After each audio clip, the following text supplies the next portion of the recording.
Okay, hello everyone. So this is the video for your week 5. Supposedly online class ito but I have a meeting for tomorrow. So that's why I'm making it a video para kung di maka-attend still wala pang internet mapanood niya anytime. Panood niya. Okay, so let's start your week 5 lesson. So the week 5 has two modules, module 12 and 13, and module 12 is about solving quadratic inequalities in one variable. So again, we're discussing now quadratic inequality, and we'll speak of it. It uses one of these symbols, the greater than, less than, greater than or equal to or at least, the less than or equal to, and at most. And it is in second degree. So pag nakita nyo sa math, may mathematical kayong expression na may kita. And it uses one of these symbols at naka-second degree siya. We call that quadratic inequality. For example, this it's in second degree and it uses greater than or equal to. So if you read it, it's x squared plus 4 is greater than or equal to 2x plus 3.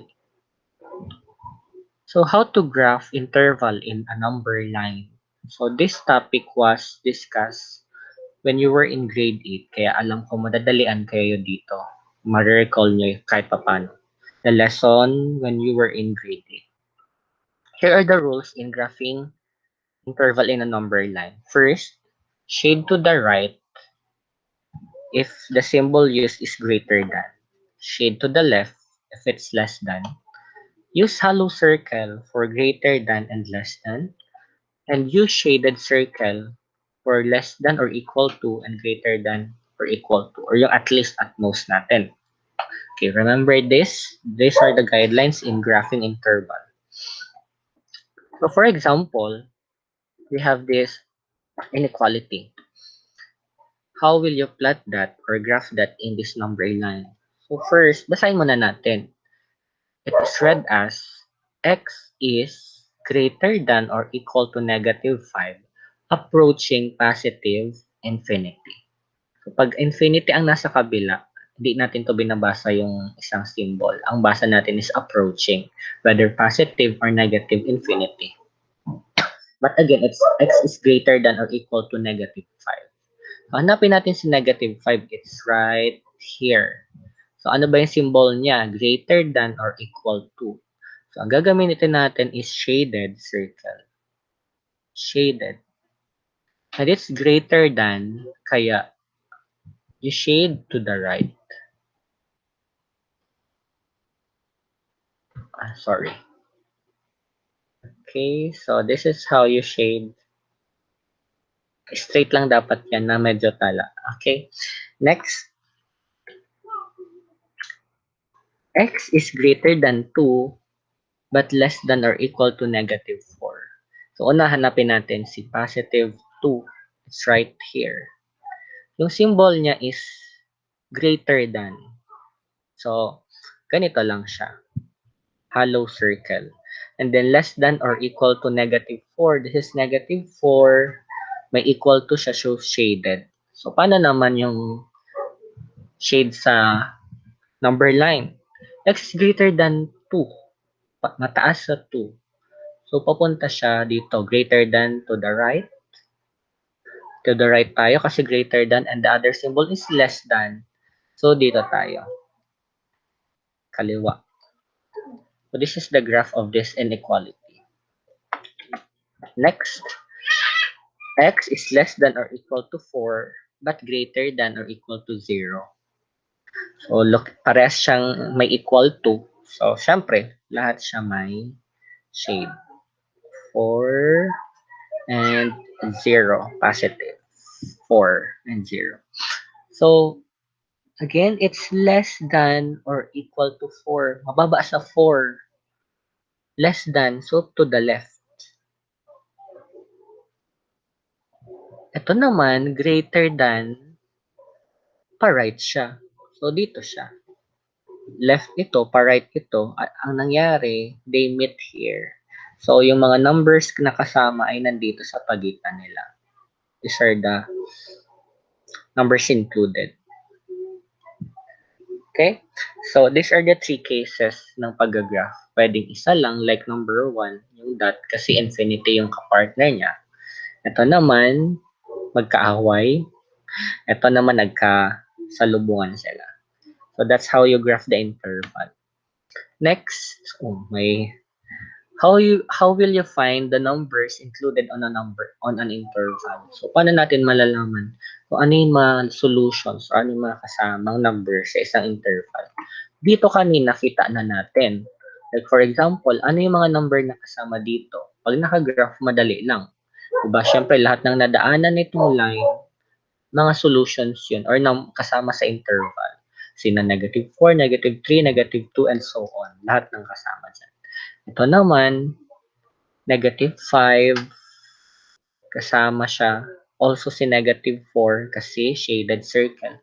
Dito naman, ang kasama ay 3, 4, 5. Hindi kasama itong 2 kasi wala itong equal to dito. Okay, so paano kung ayaw nyo na mag-graph? Okay, pwede naman. So, una, dapat you know how to read an interval. So, paano basahin itong interval na to? So, that is read as x is less than 5 approaching negative infinity. So, you have to think of a of numbers na less than 5. So, those are, syempre, kasama ba si 5 or hindi? Diba? No, kasi wala siyang or equal to. Less than lang. So, the numbers included are 4, 3, 2, 1, 0, and the negative numbers kasama din kasi sila ay less than 5.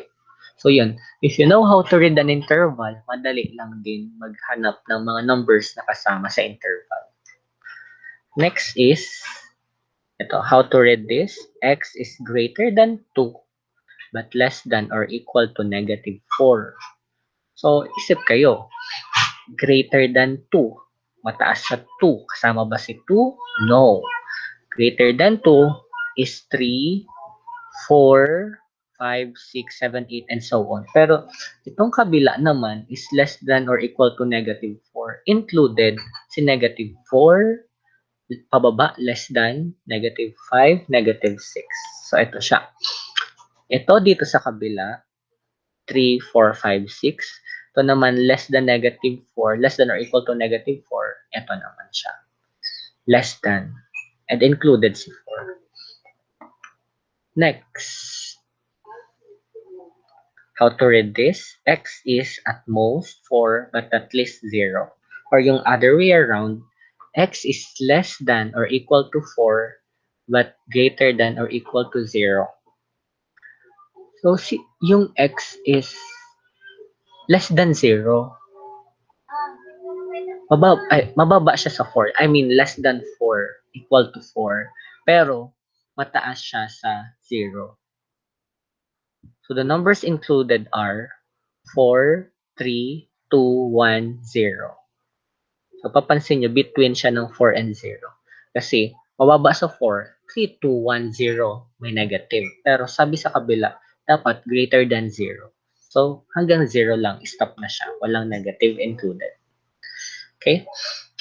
So, ito yung first activity, second activity nyo doon sa week 5 learning task, which is you have to cross out the numbers that is or are not included in the interval.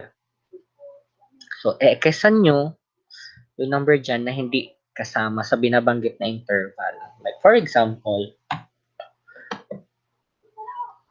okay, x is less than -4. Included ba si -4 or hindi? No. So, x to. Less than -4. Ito bang -10 less than -4? Yes, check. But, greater than or equal to 8.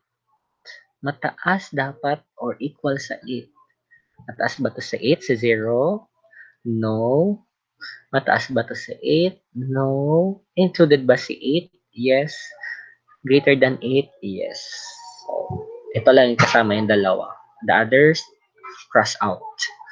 Next. x is greater than 2 but less than 5. Mataas sa 2 pero mababa sa 5. Mataas sa 2, hindi. Mataas sa 2, walang equal to, x. Mataas sa 2, check. Less than 5 lang daw, less than 5. 6 na to, x. Mataas sa 2 pero mababa sa 5. 3, check. Okay, checkan natin para hindi kayo malito. So, ang i-exam nyo, yung mga hindi included. Okay? Sulyapan natin yung learning task. Itong activity 1, encircle all quadratic inequality in the set. So, hanapin nyo yung quadratic inequality dito, bibilugan nyo. For activity 2, gagraph nyo yung interval in the number line. Ito yung interval, igagraph nyo dito. For number 3, yung ginawa ko kanina, you have to cross out the numbers that do not belong on the given interval. So, I suggest, halimbawa, nabanggit ko yung about dito sa activity 1, sagutan nyo muna yung activity 1. Nabanggit ko yung topic na sa activity 2, sagutan nyo muna bago kayo magdiretso para hindi maipon sa utak ninyo at baka malito kayo. Kapag ka-discuss ko nung subtopic, punta na muna dito, i-post yung video. Okay? So, let me continue. So, how will you find the solution set of a quadratic inequality in one variable? So, ano pagkakaiba nito dun sa finding the solutions of quadratic equation? Diba yung nakaraan ginamitan natin ng factoring, completing the square, quadratic formula, square root. Bakit may panibago na naman na paghanap ng solution? Quadratic din. So, yun dati is equation, ngayon naman inequality. Malaking pagkakaiba nila ay dito sa symbol. Since hindi siya sakto, kasi mga symbol is greater than and less than, hindi sakto yung solution. Kaya, itong pag-solve nito is very different doon sa dati nating ginagawa. Although, gagamitan natin pa rin siya ng factoring. Okay? So, ito yung steps how to find solution set of a quadratic inequality. The first one is you have to find the factors of the given inequality. So, susulat niyo muna siya as quadratic equation. Or diretso na natin i-factor. What are the factors of x squared plus 7x plus 12? So, lahat naman siya positive. Diba? So, lahat positive ang sign natin. 12. What are the factors of 12? Na pag pinag-plus natin is 7. Obviously, that's 3 and 4. So, x plus 3, x plus 4. So, para maging x squared plus 7x plus 3 times 3 is 12. Okay? So, solve for x sub 1 and x sub 2. Basic, x plus 3 equals 0. Equate into 0. X equals negative 3. And x plus 4 equals 0. X equals negative 4. So, the solutions are negative 3 and negative 4, x sub 1 and x sub 2. Next step is to shade or to plot the points ng sagot kanina sa number line. Negative 3 and negative 4. So, ano ba siya? Hollow or shaded pag plinat natin? Pansin nyo dito sa symbol ng tanong, it's just greater than. Kaya, hollow circles lang for negative 3 and negative 4. Negative 3 here, negative 4. So, una nyong hanapin is the interval. What are the intervals of your solutions? So, tatlo, di ba kanina pinakita? Tatlong pwedeng possible solutions niya. Pwedeng yun nandito, sa left side ng negative 4. So, paano natin siya gawin? Gawin ganun. That is, x is greater than or less than negative 4. Diba? That is less than. Kasi it approaches negative infinity. But negative infinity, kasi papunta siya dito sa mga negative numbers. Next, how about pa dito sa kanan niya ng negative 3? To the right is greater than. So that is x is greater than negative 3. Approaching, papunta siya doon sa mga positive. So, in-approach niya positive infinity. Ano pa yung isa? Yung in between ni negative 4 and negative 3. So, how do you write that? X is dito, si 4 papunta dito sa kanan. So, greater than negative 4 but less than negative 3. So, yan yung 3 intervals ng possible solutions. Pag sinabi nating test point, ang ilalagay niya dyan ay what are the numbers included in the interval? So, kahit ano po dito, basta pasok dito sa sinasabi ng interval.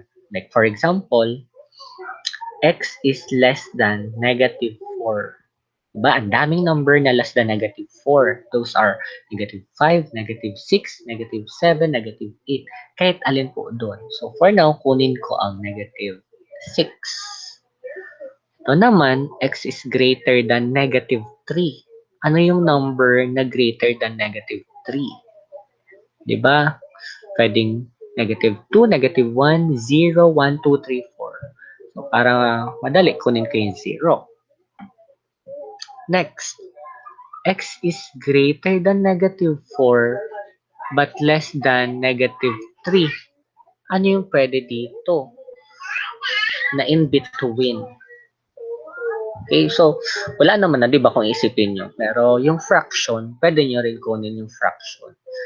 Negative, ano ba nasa gitna ng 3 and 4? Negative 3.5 or negative 3 and 1 half. Okay? Substitution.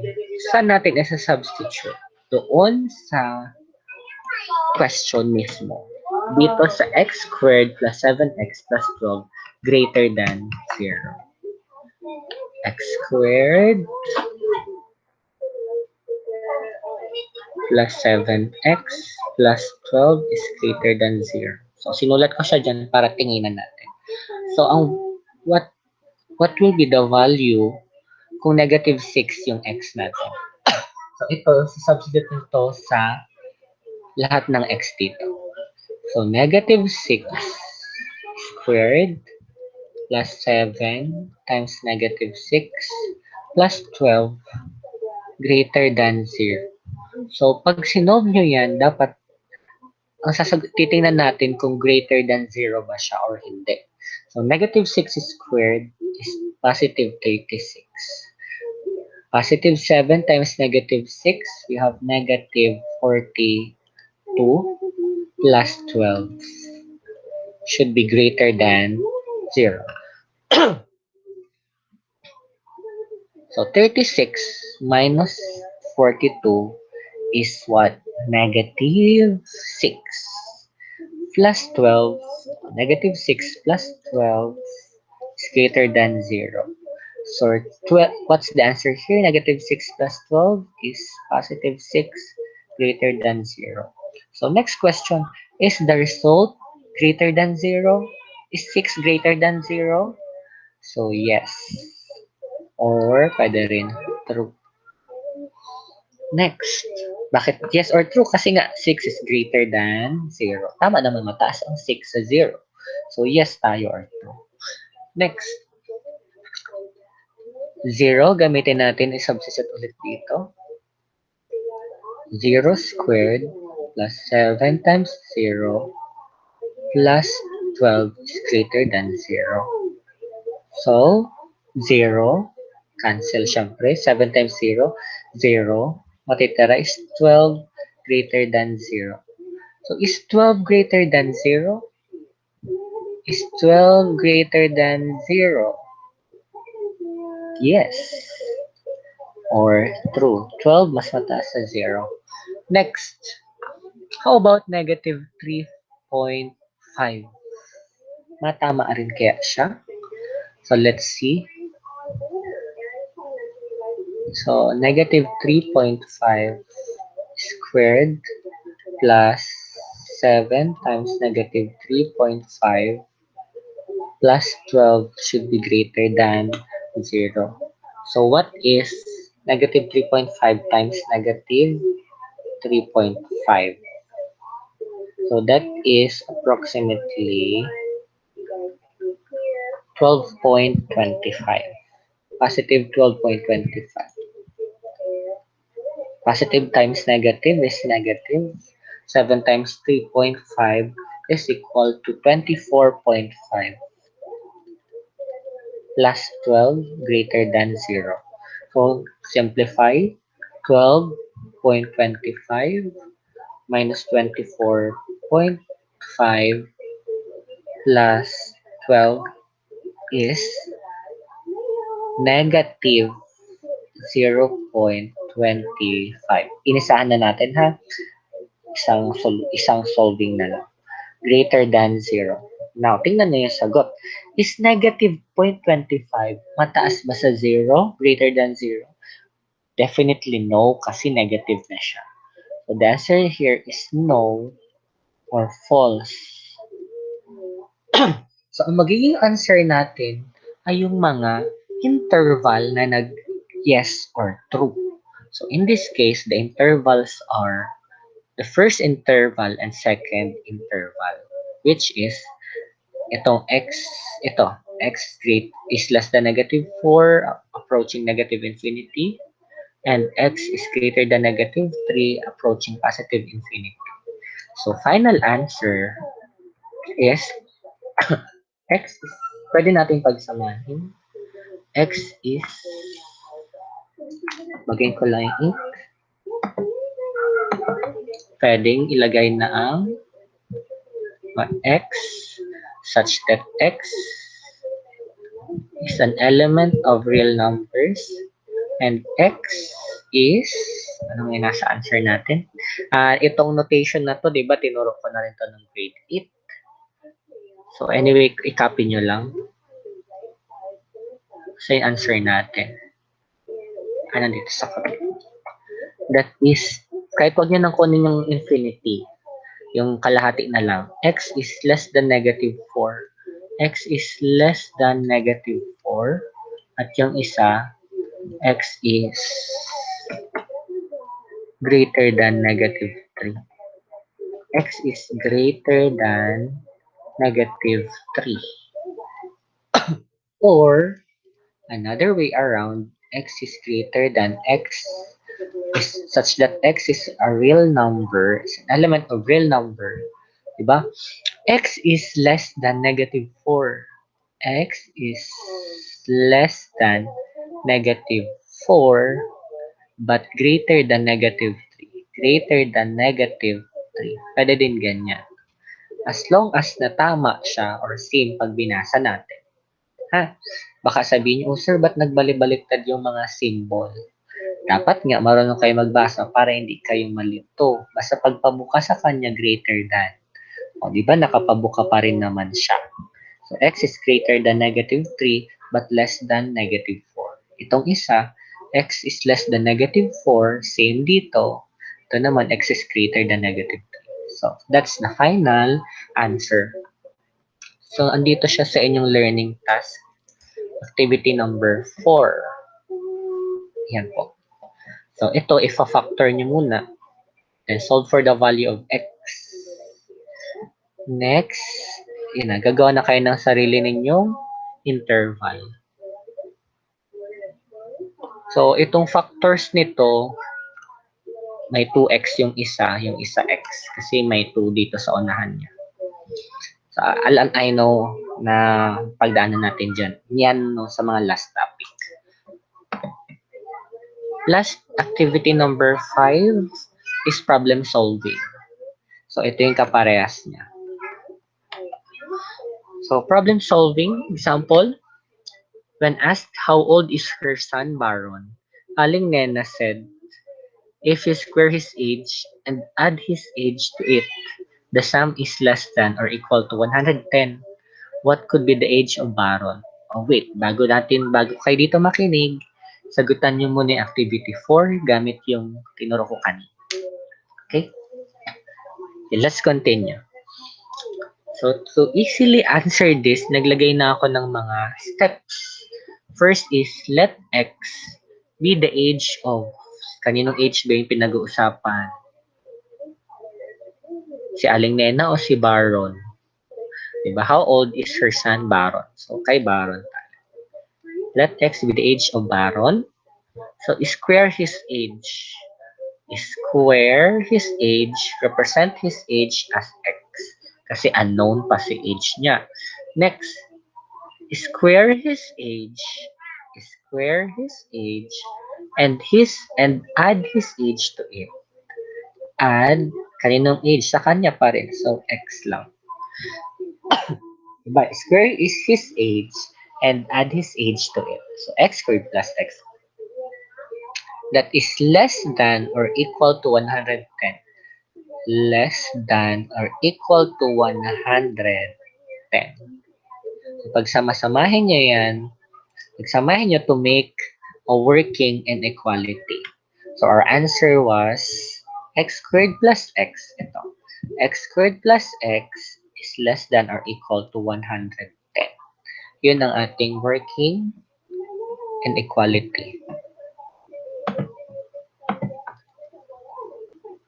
X squared plus x is less than, equal to ba yun? Balikan natin. Yes, less than or equal to 110. Okay. Now, factor. Give me the factors. So, paano magpa-factor? Ilipat muna ito. Kunin muna natin yung equivalent na quadratic equation. Diba? In standard form, gagawin muna natin in standard form. X squared plus x. Then transpose this minus 110 equals 0. Gawin muna natin siyang quadratic equation. So, ano yung factors ng negative 110? Na pag pinag-plus mo is magiging positive 1. Diba? 1x to. So, ano ba yung factors ng 110? Na pag pinag-plus ay 1. Isip-isip. So, let's put here x and x since wala naman ditong number. Next, may negative. So, that's positive and negative. Para pag pinag-times niya siya, positive times negative, negative tayo. Then, pero pag pinag-plus mo, yung higher number dapat nasa positive. Okay. That's obviously 10 and 11. Tama. So, check natin. 11 times negative 10 is negative 110. Itong middle term naman, check natin. 11 times x, 11x. At ito, x times negative 10 is negative 10x. Pag pinag-plus niya yan, 11x plus negative 10x, that's positive 1x or positive x. Dito po yan, positive 1x. Okay, so the factors are x plus 11, x minus 10 equals 0. So for x of 1 equals x plus 11 equals 0. X of 1 equals negative 11. And the other one is x minus 10 equals 0. X equals positive 10. Okay. Possible interval, age interval. Bakit possible pa yung nakalagay? Eh, nasolve nga natin. Kasi nga po, ang condition dun sa word problem is less than or equal to. So, hindi natin alam, we don't know what's Baron's exact age. Kaya, alin kaya dito ang pwedeng maging age? Negative 11 or 10? Siyempre, dito tayo sa positive 10 kasi wala naman edad na negative. All ages are always positive. So, dito tayo mabase ng sagot sa working inequality. This is less than or equal to 110. So, ang sasagot natin,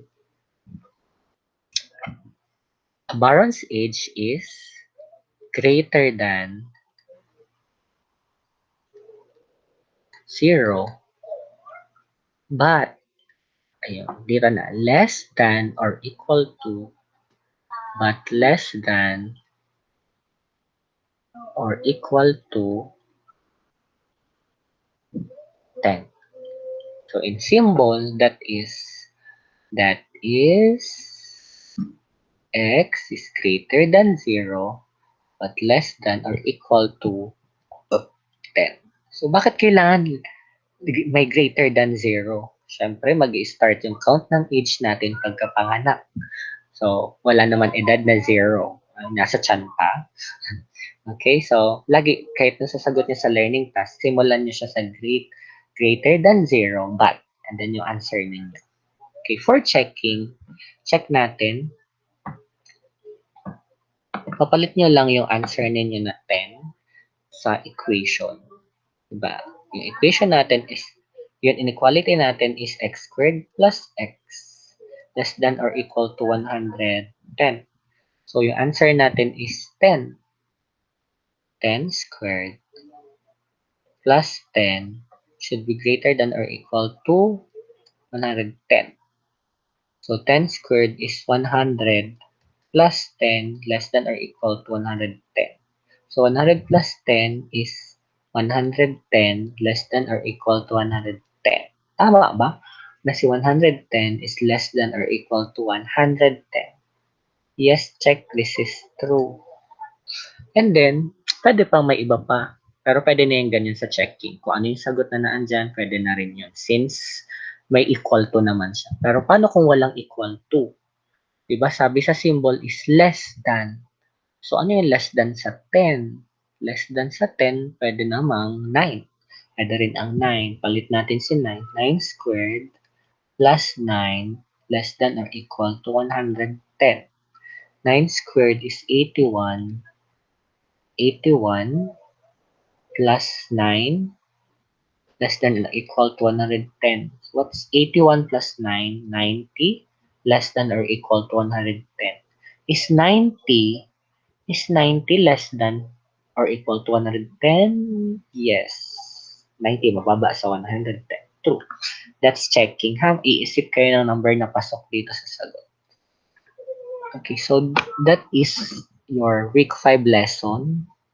So, pwede na kayong pumunta dito sa learning task. The problem naman is, ito basahin at ito, same lang din ito nung guide na ginamit ko. So, this is siguro 10 points. Okay? So, good luck. I hope you learn. Kahit wala kayong kaklase na nagsagot, sanay kayo na may recitation at natututo rin kayo sa klase. But this time, I know you can do it. Basahan lang itong video. Okay? So, good luck and keep safe.